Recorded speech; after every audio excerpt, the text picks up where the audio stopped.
14절에서 27절까지 말씀 교독하겠습니다. 에스겔 7장 14절에서 27절입니다. 오늘은 11월 12일 월요일 아침입니다. 11월 12일자 본문 에스겔 7장 14절에서 27절까지 말씀 교독하겠습니다. 구약성경 1158쪽입니다. 에스겔 7장 14절에서 27절 교독합니다. 그들이 나팔을 불어 온갖 것을 준비하였을지라도 전쟁에 나갈 사람이 없나니 이는 내 진노가 그 모든 무리에게 이르렀음이라. 밖에는 칼이 있고 안에는 전염병과 기근이 있어 밭에 있는 자는 칼에 죽을 것이요 성읍에 있는 자는 기근과 전염병에 망할 것이며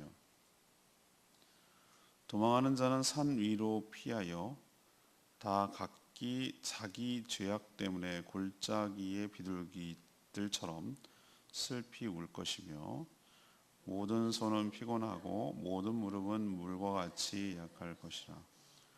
그들이 굵은 배로 허리를 묶을 것이요 두려움이 그들을 덮을 것이요 모든 얼굴에는 수치가 있고 모든 머리는 대머리가 될 것이며 그들이 그 은을 거리에 던지며 그 금을 오물같이 여기니 이는 여호와 내가 진노를 내리는 날에 그들의 은과 금이 능히 그들을 건지지 못하며 능히 그 심령을 족하게 하거나 그 창자를 채우지 못하고 오직 죄악의 걸림돌이 됨이로다.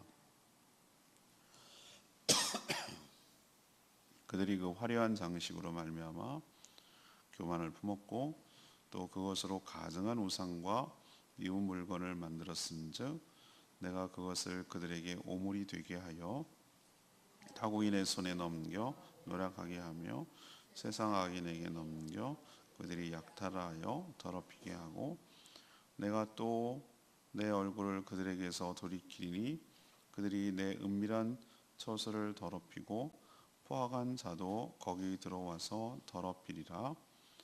너는 쇠사슬을 만들라. 이는 피 흘리는 죄가 그 땅에 가득하고 포악이 그 성읍에 찼습니다. 내가 극히 악한 이방인들을 데려와서 그들이 그 집들을 점령하게 하고 강한 자의 교만을 그치게 하리니 그들의 성소가 더럽힘을 당하리라. 회망에 이르리니 그들의 평강을 구하여도 없을 것이라. 환난에 환난이 더하고 소문에 소문이 더할 때에 그들이 선지자에게서 묵시를 구하나 헛될 것이며 제사장에게는 율법이 없어질 것이요 장로에게는 책략이 없어질 것이며 왕은 애통하고 고관은 놀람을 옷입듯 하여 주민의 손은 떨리리라. 내가 그 행위대로 그들에게 갚고 그 죄악대로 그들을 심판하리니 내가 여호와인 줄을 그들이 알리라. 아멘. 오늘 말씀 하나님의 심판이 그 총체적으로 임하기 때문에 이스라엘 백성들이 피할 길이 없음을 보여줍니다. 그럼에도 이스라엘 백성들은 그 하나님이 내린 심판을 피해 보려고 자기식으로 노력을 하죠. 먼저 나팔을 불어 군대를 소집하고 출전하려 하지만 이미 하나님의 심판으로 죽었기 때문에 군사로 나설 사람이 없는 지경이에요. 또 은과 금이 많이 있은들 소용이 없어서 오물, 쓰레기처럼 버릴 거라고 말하고 있습니다. 은과 금을 먹을 수는 없기 때문이죠. 하나님은 성소가 이방인에게 더럽혀질지라도 전혀 개의치 않습니다. 그 영광이 이미 떠났기 때문입니다. 이들의 거짓 종교 행위가 역겨웠기 때문에 하나님께서는 그 죄악대로 그들의 행위대로 심판하실 것이다 라는 내용이 오늘 말씀이 되겠습니다.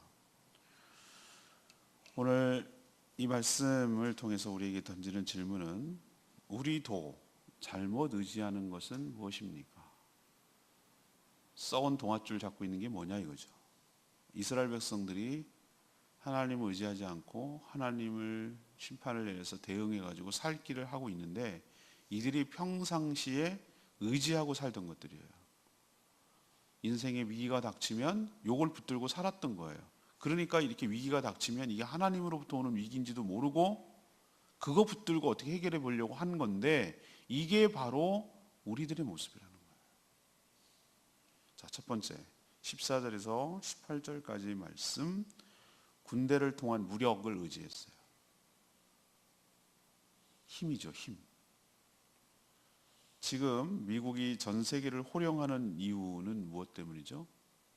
뭐 여러 가지 이유가 있습니다만 압도적인 군사력 때문에 그래요. 지금 뭐 중국하고 러시아가 까불고 있습니다만 이번에 분명히 드러났어요. 아직은 중국이 미국 상대가 안 돼요. 그걸 한번 보여주는 거예요.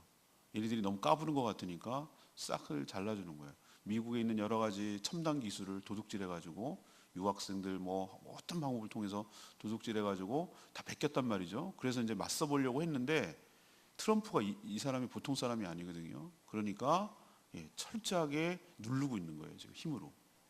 지금 중국이 절절매고 있어요. 쩔쩔매고 있어요. 그게 느껴질 정도예요. 그게 불똥이 우리까지 튀어가지고 힘들고 있지만 세계한테 보여주는 거예요. 쉽게 말하면 까불지 마라 이거예요. 이렇게 세계를 호령하는 것은 경제력, 물론 뒷받침이 경제력이 돼야 되는 거죠. 근데 압도적 군사력이 세계에서 움직여가는 힘의 논리가 있긴 있어요. 맞아요. 어느 정도 세상은 힘의 논리로 움직이는 것처럼 보여요. 사실입니다. 그래서 각 나라마다 첨단 무기를 개발하고 그걸 갖다가 배치하고 그렇게 하는 거예요. 그걸 사용하겠다는 의도가 아니라 쳐들어오지 마라, 우리를 얕보지 마라, 그거거든요. 이스라엘 백성들은 바벨론이 침략했어요. 자기는 국가적 위기죠. 이 국가적 위기를 넘어서 이제는 자기네 생존이 지금 위협되는 거예요. 존재 자체가 없어지게 될 판이니까 살기 위해서 어떻게 하죠? 죽기 살기로 덤비려고 나팔을 붑니다. 나팔은 여러 가지 의미가 있어요. 왕이 세워졌을 때 뭐 특별한 백성들을 소집할 때도 있지만, 나팔은 대체적으로 언제 부냐면은 전쟁 시그널이에요. 우리로 치면은 민방위 훈련할 때 사이렌 울리는 거랑 비슷한 거예요. 전체 군대가, 그때는 뭐 군대라고 따로 있을 게 없이 농사 짓던 사람이 전쟁이 나면 다 군대로 다 가서 싸워야 될 그런 거거든요. 그때 당시에는 그랬어요. 지금도 스위스는 그렇게 합니다만, 아무튼 군사를 일으키려고 소집을 했는데, 그래서 나팔을 불러서 전쟁에 출전하는 신호를 보내는데, 문제는 나갈 사람이 없네. 나갈 사람이 없어. 이미 하나님의 심판으로 많은 사람들이 죽었기 때문에 바벨론이 쳐들어왔는데도 싸워 나갈 사람이 없는 거예요. 성 밖의 들에는, 밭에는 뭘로 죽었습니까? 칼에 의해서 죽었고, 노출되어 있으니까 그냥 적군의 칼에 의해서 죽고, 성 안에 포위되어 있을 때 뭐 때문에 죽습니까? 굶주림과 전염병 때문에 죽고. 이게 다 하나님으로부터 오는 심판의 도구거든요. 겨우 산 사람도 공포에 질려서 떨면서 산 위에 올라가서 뭐처럼, 표현이 참 그런데 비둘기처럼 구슬피 울기만 할 뿐이다. 여러분 비둘기 우는 거 보이죠? 구구 구구 구구 이렇게 그게 구슬프게 웃는지는 모르겠습니다. 아무튼 제가 그 사람들 느끼기에는 비둘기가 구슬프게 운다고 본 거예요. 그렇게 울기만 할 뿐 너무나 할 수 있는 게 아무것도 없다는 거예요. 손에 힘이 빠지고, 오늘 표현이 딱 그거예요. 손에 피곤하고 이런 표현이, 우리로 치면 손에 힘이 쭉 빠지고 무릎은 후들후들거리고 물처럼 녹았다, 이런 표현을 쓰고 있어요. 이미 초상집 분위기고 싸울 의지도 없고 의욕도 없고 상대도 안 된다는 걸 알기 때문에 나가서 싸울 사람이 없는 거예요. 하나님은 좀 이따도 얘기했지만 아주 핀셋처럼 콕 집어가지고 심판을 하셔요. 여러분 열재앙이 뭐라고 말씀드렸죠? 이집트에서 내려진, 애굽에서 내린 열재앙이 뭐를 의미한다고요? 심심해서 10가지 내리는 게 아니에요. 제가 그때도 말씀드렸지만 그러니까 이집트 안에서 살고 있던 히브리 족속들도 믿고 의지하던 거예요. 그러니까 금송아지 만들죠. 그 10가지 재앙을 타겟으로 해서 때리는 이유는 그들이 섬기고 있는 신이란 말이에요. 그게 신. 소 아피스라는 신은 걔네들이 농경 문화잖아요. 소가 힘이 세잖아요. 그걸로 밭을 갈잖아요. 그게 농경의 신이란 말이에요. 그러니까 그건 형상이고, 소는 형상이고, 그 농경을 관장하는 신의 형상이 소처럼 생겼기 때문에 독종을 내리는 거예요. 그래서 얼마나 소, 가축 이것들이 무력한가, 그들이 믿고 의지하던 것이 얼마나 아무런 역할을 못하는가를 하나씩 하나씩 깨고 있는 거예요. 근데 하나님께서 지금 이스라엘 백성들을 심판을 내릴 때 참 아프게 내려요. 아프게 내리는데 뭐냐면은 이들이 의지하고 믿고 있던 것을 하나씩 하나씩 깨는 거예요. 무기력하게 만들고 아무 소용없게 만드는 거예요. 그게 첫 번째는 뭐였다고요? 이들의 군사력이었어요. 군대였어요.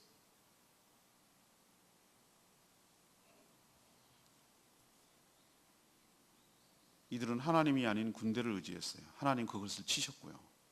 그게 바로 하나님의 심판의 성격이 있는 것이에요. 그리고 역설적으로 이것이 그들이 믿고 의지하던 것이라는 거예요. 뒤에 또 두 가지 더 얘기하겠지만 우리도 마찬가지입니다. 우리가 믿고 의지하던 것을 하나님께서 해체시켜요. 왜 그걸 때리실까? 왜 잔인하게 그러실까라고 얘기했는데 그걸 안 놓으면 하나님을 안 붙들거든. 그게 아무 소용없다는 것을 깨닫게 해야 되거든요. 그래야 폭삭 망해야, 그게 아무것도 소용없다는 게 실증적으로 증명이 돼야 놓죠. 놓고 하나님 붙들죠. 우리가 두 손을 다 잡을 수는 없죠. 놔야 붙들 수 있죠. 안 놓고도 그거 붙들려고 하면 양다리는 안 되죠. 놔야 하나님 붙들죠. 힘과 능력, 무력, 군사력, 우리도 그런 거 많이 의지합니다. 어떤 힘, 파워 이런 걸 의지하는데 그것이 하나님의 심판 앞에서는 아무 소용없다, 무기력하다라는 것을 보여주므로 하나님께서 무엇을 믿고 의지하던 것을 심판하지를 분명하게 보여주고 하나님만 의지하기에는 좋은 줄로 압니다. 두 번째는요, 19절에서 21절까지 말씀.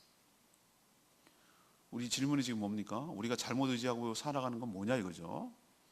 온갖 보화와 재물, 온갖 보화와 재물을 하나님께서 치세요. 이스라엘 백성들이 은을 거리에 내던지며 금을 오물처럼 여겼다고 그랬어요. 오물처럼 여겼다. 쓰레기 취급했다 그 얘기죠. 너무 부자라 가지고 금은 보화가 흘러 넘쳤기 때문에 이렇게 취급하는 겁니까? 막 금덩이 은덩이 가지고 애들이 구슬치기 하고 막 그러는 겁니까? 하도 막 넘쳐가지고? 아니에요. 아니라고요. 지금 바벨론의 침략으로 인해서 예루살렘 성이 뭐에 됐습니까? 포위되고 있어요. 포위된 상황이. 물자가 들어오고 나가질 못해. 버티다 아니 뭐 한두 달 버티지. 계속 그런 식으로 버티면 어떻게 고립되어 있고 뭐 먹을 건 점점 없어지고 뭐 성 안에서 농사 지을 수는 없는 것이고, 그죠? 물자가 점점 바닥이 나기 시작하는 거잖아요. 이런 상황에서 은금이 뭔 소용이 있습니까? 아무 소용 없는 거예요. 은금은 그냥 화폐 개념이잖아요, 그죠? 금속이기도 하지만 화폐 개념이기도 하잖아요. 여러분 생각할 때 은금을 먹었습니까? 요즘 뭐 금가루 뿌려도 먹는다고 그러는데, 아니 그 은금을 주식으로 하느냐, 이게 먹을 수 있느냐 이 말이에요. 그거는 물건을 양식을 사기 위한 화폐 개념이지 그게 양식은 아니잖아요. 아무리 은금이 많으면 뭐합니까? 먹을 게 없는데, 살 것이 없는데, 오죽 했으면 서로 잡아먹겠냐고요. 애들을 잡아먹고 아버지, 그런 상황인데 무슨 돈이 필요 있고 무슨 금이 필요 있냐 이거예요. 그냥 차가운 금속에 불과한 거죠. 그러니까 내다 버리고 오물처럼 여기는 거죠. 아무 소용 없으니까.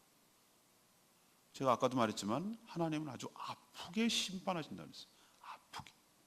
그래야 심판인 걸 아니까. 이방인이 침략하지 않았을 때 이들은 은금 보화가 많으면 부자죠.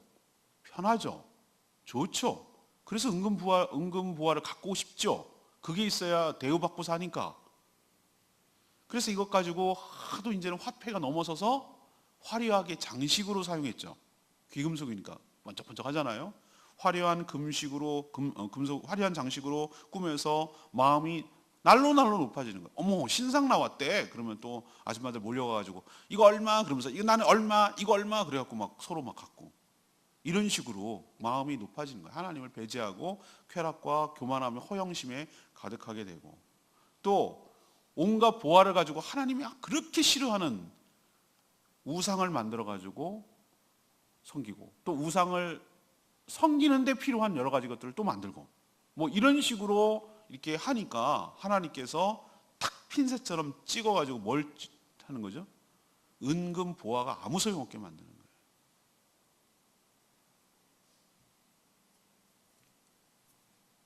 하나님은 이방인의 포로를 통해서 그런 재물이 아무런 도움이 되지 못할 뿐만 아니라 거꾸로 왜 이방인들이 침략할까? 바벨론 군대 사령관이 뭐라고 할까? 지난번에 안시성이라는 영화를 보는데 그 당나라 그 장군이겠지. 장군이 뭐라고 그러냐면 당태종인가? 그 사람이 뭐라고 하냐면 뭐 중국말로 하는 거예요. 내가 뭐라고 중국말로 뭐라고 하냐면 저 안시성에 들어가면 니네 마음대로 해라. 뭐 이렇게 이제 군사들 사기를 높이려고 마음대로 빼앗고 마음대로 겁탈하고 마음대로 가져도 좋다. 뭐 이렇게 막 얘기를 하는 거예요. 그러니까 막 사기를 북돋우기 위해서 그렇게 하는 거예요. 근데 역으로 말이죠. 은과 금이 많다는 얘기는 아무 소용없다는 뜻도 되고 또 하나는 적들에게 약탈에 뭐가 된다? 빌미와 꺼리가 되게 만드는 거예요. 타겟, 표적이 되게 만드는 거예요. 거기 가면 빼앗을 것이 있다라는 것을 해서 더 침략을 받게 하는 아이러니를 만들어내는 것이죠. 하나님보다 재물을 더 의지한 결과가 무엇인지 하나님께서 이번 심판을 통해서 아주 확실하게 보여주시겠다는 뜻이에요. 자, 두 번째, 우리도 많이 의지한다고 했습니다. 뭘 많이 의지합니까? 첫 번째는 힘과 무력과 뭐 이런 파워를 의지하는 거라면 두 번째는 은과 금, 이 재물 보화를 의지하고 사는 것이 필요합니다. 없으면 전혀 상관없어. 그러라는 얘기 아닙니다. 필요합니다. 근데 그것을 뭐 하는 거죠?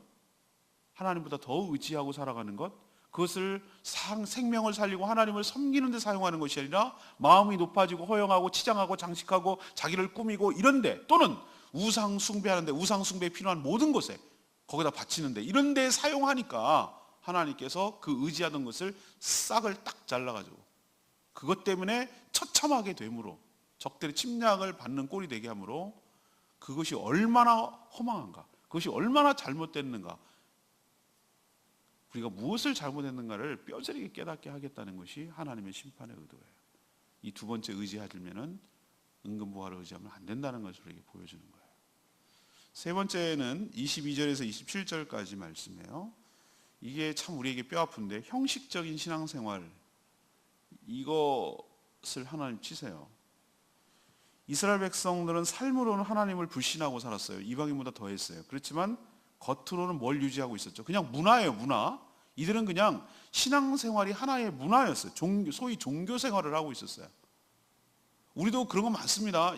저 남미에 제가 가보니까 얘네들은 뭐냐면은 워낙 그 스페인이 지배를 받고 있어서 캐톨릭 문화가 그 천주교 있잖아요. 문화가 그냥 자리 잡고 있어요. 근데 걔네들이 뭐 독실한 캐톨릭 신자 아니요. 그냥 그런 문화예요. 문화로 갖고 있는 거예요. 대부분 형식적이에요.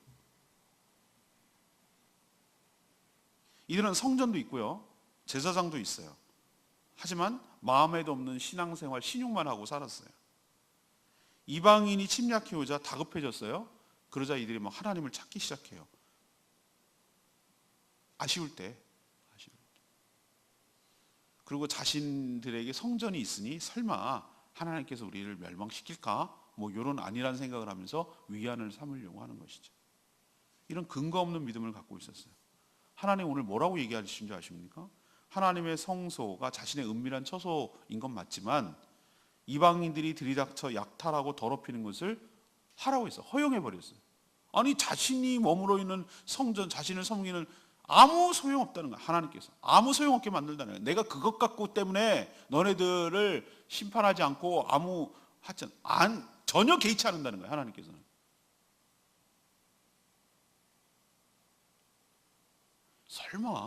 설마 한국교회가 망해가는데 설마 그래도 하나님 아니요? 하나님 전혀 개의치 않아요.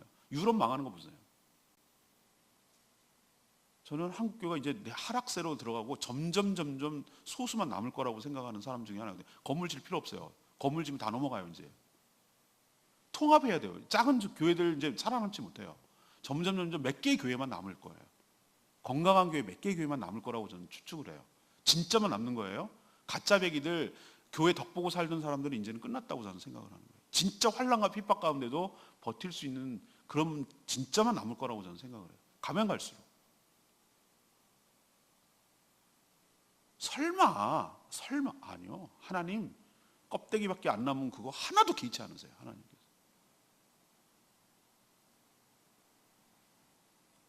다급하니까 이들은 선지자를 찾아갔어요. 계시를 좀 받아달라고.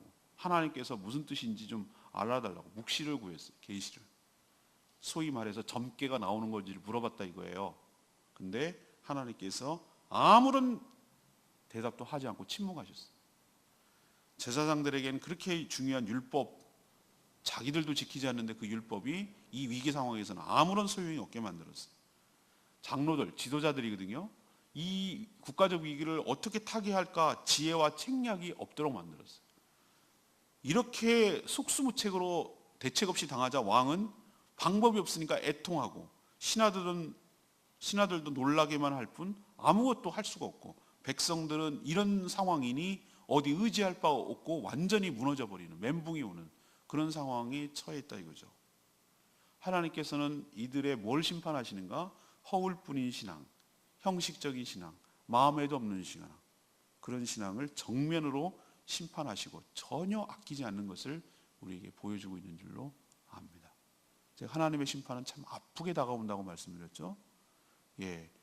우리로 치면 발등을 찍는 거예요. 자기 발등. 우리가 믿고 의지하고 잘못된 것을 하나씩 그것을 쳐내시는 거예요. 근데 아파요. 그때 하나님께서 제일 마지막 절에 한 말이 너무너무 가슴이 아파요. 내가 그 행위대로 그들에게 갚고 그 죄악대로 그들을 심판하리니 내가 여호와인 줄을 그들이 알리라. 왜 진작 알지 못할까요? 왜 심판을 하고 쫄딱 망해가고 다 없어지고 그렇게 아플 때 깨달아야 될까요? 왜 이게 인간이 어리석을까요? 하나님께서 이것을 기록한 이유는 우리들도 그렇게 살지 말라고, 이꼴당하지 말라고 하나님께서 우리에게 교훈하고 있는 줄로 압니다. 역시 레마의 말씀이 저는 아까 방금 읽은 27절 말씀이에요. 내가 행위대로 그들에게 갚고 죄악대로 그들을 심판하리니 내가 여호와인 줄 그들이 알리라. 하나님은 아무런 근거 없이 감정적으로 보복하시는 분이 아니에요. 이미 사전에 언약이라는 계약 조항이 있었어요. 신명기 보면 잘 나타나요. 이들이 하나님을 버리고 우상을 숭배하고 이렇게 했을 때 이방 민족의 침략을 받고 포로로 끌려가게 될 것이며 이런 여러 가지가 다 있어요. 이미 있다고요. 하나님이 지금 계약대로 하시는 거예요. 언약대로. 그들의 행위는 무엇이 죄악이고, 그들의 행위는 뭐고 죄악은 무엇이냐면 군대를 의지하고 재물을 의지하고 성전을 의지한, 이것이 죄예요. 하나님을 의지하지 않았어요. 하나님을 오히려 멸시하고 대적했어요. 그래서 그 심판으로 그 대가를 치르고 있는데, 그때서야 자기의 죄를 뒤늦게 깨닫고 후회할 날이 올 거라는 거예요. 우리에게 왜 얘기를 하는가? 너희들은 그렇게 살지 마. 너희들은 이 꼴 당하지 마라 라고. 택한 백성 이스라엘 백성들을 아끼지 않는다면 너희들 말할 것도 없다. 그러니 이렇게 하나님 외에 다른 거 의지하고 살지 마라 라는 것이 오늘의 교훈인 줄로 믿습니다. 오늘 정리하면 다 얘기했죠? 우리가 잘못 의지하는 것, 군대를 통한 무력, 온갖 보호와 재물, 그리고 형식적인 신앙생활, 이것이 심판의 대상이고 우리가 잘못 의지하고 있는 것들임을 기억하고 삶과 조심하며 살아가는 저희들 되기를 원합니다. 오늘 말씀 붙들고 기도하기 전에 찬양집 474장 부르고 기도하는 시간을 갖겠습니다.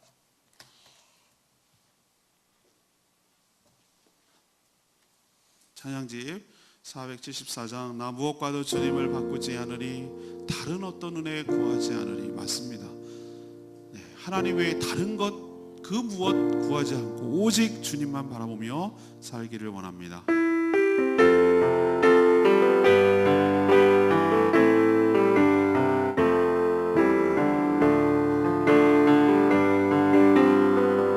나 무엇과도 주님을 바꾸지 않으리, 다른 어떤 은혜 구하지 않으리. 오직 주님만이 내 삶의 도움이시니 주의 얼굴 보기 원합니다.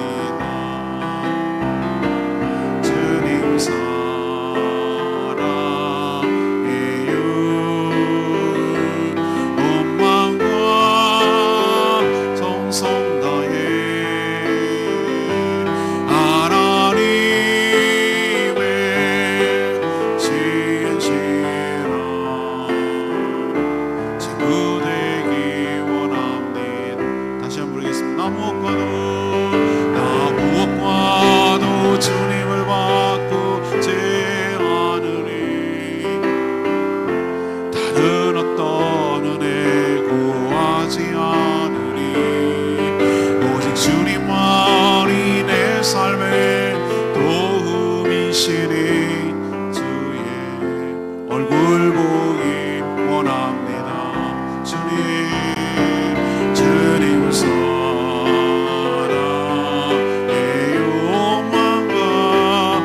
욕망과 정성 다해 하나님의 진실한 친구 되기 원합니다. 맞습니다. 무엇과도 주님을 바꾸지 않고 다른 은혜도 구하지 않겠습니다. 왜요? 오직 주님만이 내 삶의 도움이시니 주님만 얼굴만 구하기를 원합니다. 주님을 온 마음으로 사랑하고 주님의 신실한 친구가 되기를 원합니다. 내가 의지하는 것, 내가 사랑하는 그분이 정말 싫어하는 것, 그거 다 내다버리고 오직 주님만 의지하고 섬기기를 원합니다. 나의 잘못 의지하고 있는 것이 무엇인지를 깨닫게 하여 주시고 그거 청산하고 이 험한 꼴 당하지 않도록 역사적으로 교훈을 얻게 하여 달라고 다 같이 주여 외치며 기도합니다. 주여 나 무엇과 주님을 바꾸지 않으리. 다른 어떤 은혜 구하지 않으리. 오직 주님만이 내 삶의 도움이시니 주의 얼굴 보기 원합니다. 주님 사랑해요.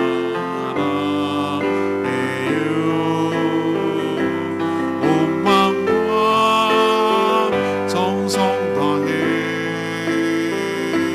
하나님의 진실한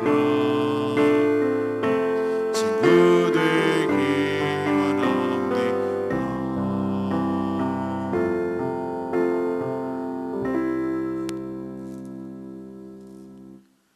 하나님, 저희도 하나님 아닌 다른 것들을 더 의지하고 살 때가 참 많습니다. 이스라엘 족속들이 심판을 받는 것을 보면서 참 우리의 모습을 비춰보게 됩니다. 저희도 어떤 힘을, 능력을 의지하지 않게 하여 주시옵소서. 만군의 여호와께서 우리의 힘과 능력이 되심을 믿습니다. 또 재물을 의지하지 않게 하여 주시옵소서. 은과 금을 오물처럼 만드신, 아무 소용없게 만드시는 하나님이심을 깨닫게 하여 주시옵소서. 또한 껍데기만 남은 신앙 자랑하고 의지하지 않게 하여 주시옵소서. 이것들이 결코 나의 안전을 보장해 줄 수 없음을 깨닫게 하여 주시옵소서. 하나님만이 나의 힘과 능력이고 나의 주인 되심을 고백합니다. 그분의 마음을 상하게 하는 일이 없도록 저희들을 삼가 조심하게 하여 주시고, 하나님의 분노가 극에 달해 행위대로 그 죄악대로 심판할 때 하나님임을 깨닫게 된다는 이런 비극적인 일이 우리 삶에 일어나지 않도록 미리 사전에 정신을 똑바로 차리고 하나님만 사랑하며 의지하는 저희들 되게 하여 주시옵소서. 우리의 허물과 죄악을 돌아보며 내가 하나님 외에 다른 것 의지하고 살아가는 것 있다면 철저히 회개하고 내려놓고 오직 하나님만이 나의 모든 것 되심을 고백하고 의지하며 살아가는 저희들 되게 하여 주시옵소서. 그렇게 살 때 우리의 삶을 하나님께서 친히 해결하여 주시고 책임져 주실 줄로 믿습니다. 오늘도 하나님 앞에 간구하는 모든 제목마다 응답하여 주시고, 연약하여서 기도조차 못하는 자들을 대신하여 중보할 때 그 기도조도 들어 응답하여 주시고 하나님의 살아계심이 온전히 증거될 수 있도록 축복하시고, 이 한 주간도 헛되이 보내지 않고 주님의 기쁨이 되며 주의 뜻을 저희를 통하여 실현하는 데 쓰임받게 하여 주시옵소서. 죽어가는 영혼을 구원하기 위한 일에 하나님의 마음이 부어져서 헌신하는 저희들 되게 하여 주시옵소서. 이 한 주간도 주님께서 인도하여 주실 줄로 믿으며 예수 그리스도의 이름으로 축복하며 기도합니다. 아멘. 이 한 주간도 주님의 은혜 가운데 사랑하는 복된 한 주간 되길 축복합니다. 제가 오늘 모임이 많아서 CBS는 녹음을 합니다. 그러니까 알고 계시기 바랍니다. 기도하겠습니다.